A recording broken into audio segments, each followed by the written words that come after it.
G'day guys, Brock Layden here, and this week I wanted to talk about the Antifragile grad and what that is and why it's important. So recently I just finished this book called Antifragile by Nassim Taleb, and it's one of those books where as I was reading it, I was just thinking, I'm not smart enough for this book. I can't probably take on most of what this book is talking about because it's just going beyond my head. So if you're looking for a book recommendation, I wouldn't recommend it as an intro book. But it's still a good book nonetheless. And I think it's one I should probably reread in years to come when I'm a bit smarter maybe. But the core concept of the book is all around this idea of anti-fragility.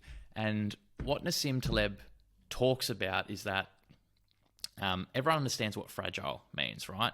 Fragile is the glass that's in your cabinet, and why do we say it's fragile? Well, because it doesn't like being moved around. It doesn't like randomness. It doesn't like volatility. Because if you give it volatility and randomness and you move it around, there's a risk that it's going to break, right?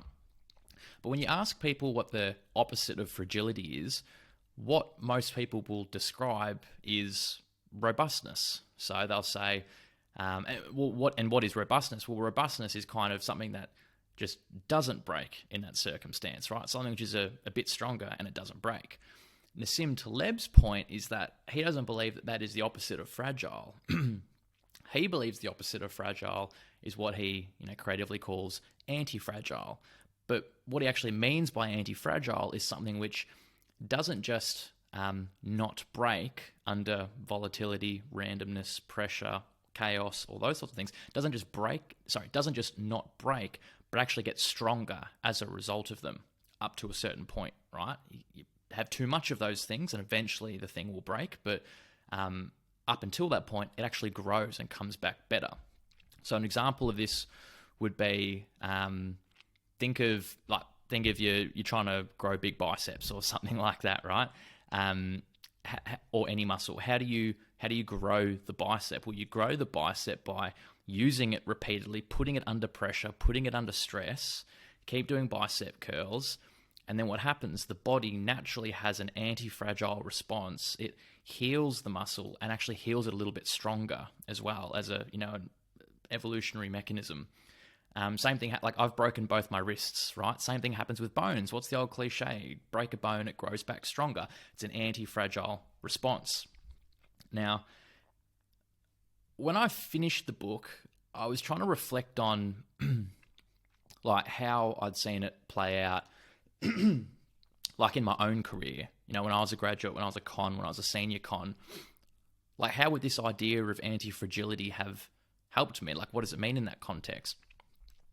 And this is the cool thing when you just consciously, it sounds so dumb, but when you actually just like think and reflect, you can see so many things in your past that weren't evident at the time. Steve Jobs has this awesome quote. I don't know if it was his quote first, but I heard it from him where he said that you can only connect the dots looking backwards, right? When you're looking forward or you're living in the moment, it's hard to see how things connect and get you to a certain point. But when you look back, you can see the way that things, all connected in hindsight. Anyway, so I didn't know what anti-fragility was when I was a graduate. But just by the nature of 3 books in particular that I read, I think I kind of accidentally stumbled across it without the word for it. But I think I was actually trying to live a lot of the principles of anti-fragility, and I think that benefited me a lot. So that's what I wanted to talk about, what I want to share with you today. So the 3 books that I think got me to Antifragile without me knowing it. First 2 were so Meditations by Marcus Aurelius, so essentially the diary of former Roman emperor and Stoic philosopher Marcus Aurelius, and Can't Hurt Me by David Goggins, autobiography of former Navy SEAL turned ultramarathon runner turned just absolute weapon and savage. And what those 2 books gave me was a sense of not wanting to buckle under pressure, not wanting to break, which, if I put it back in Nassim Taleb's language, is that robustness, right? So I wanted to not be anti-fragile. I wanted to be robust and not break under pressure, right? Because when I started as a grad in the world of the Big Four, I went into it with kind of eyes wide open in terms of I'd heard the horror stories, heard that, people can get chewed up and spat out and all that sort of thing.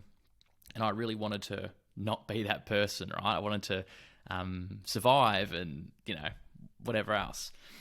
Then I also, around the same time,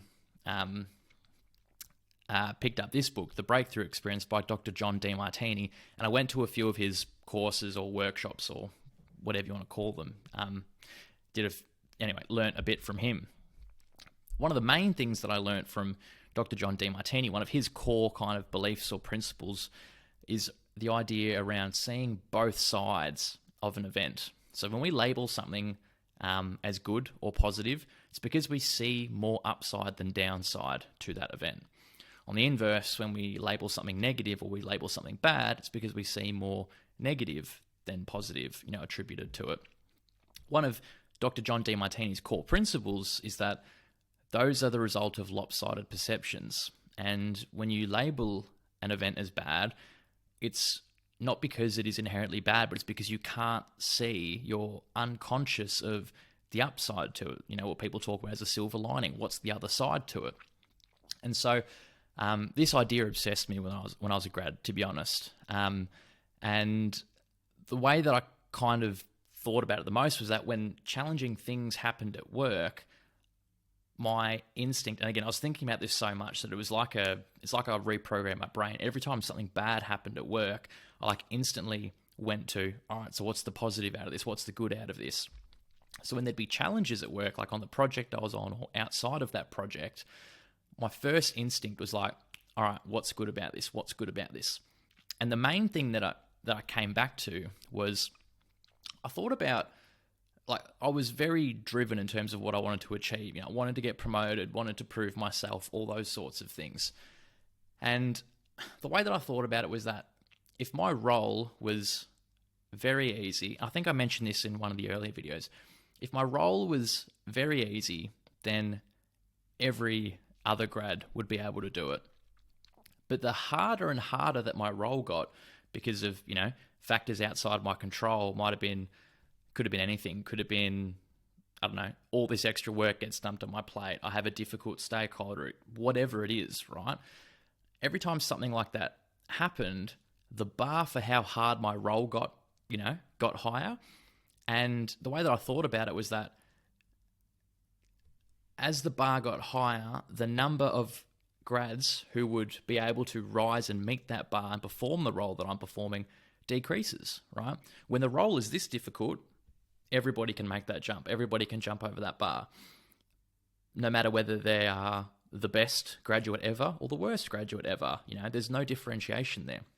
But as the bar gets higher and higher and the project gets harder and harder, some people can make it here, some people can make it here, some people can make it up here.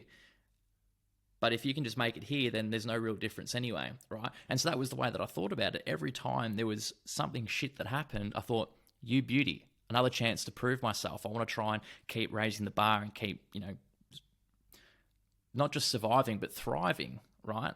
As the bar gets higher, I get another chance to prove myself, get another chance to differentiate myself so that people look at it and go, whoa, I can't believe this person was able to do that, right? And again, that's not about me. That's just the way that I was thinking about it in my mind.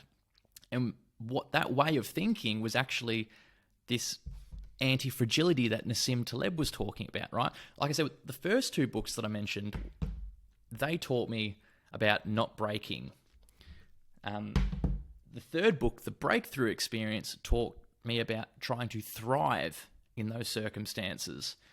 And that, to me, is really the anti-fragility that Nassim Taleb is talking about. Right, so what does it mean for a graduate? You can take the idea of anti-fragility and you can embody the anti-fragile graduate. And what is the anti-fragile graduate?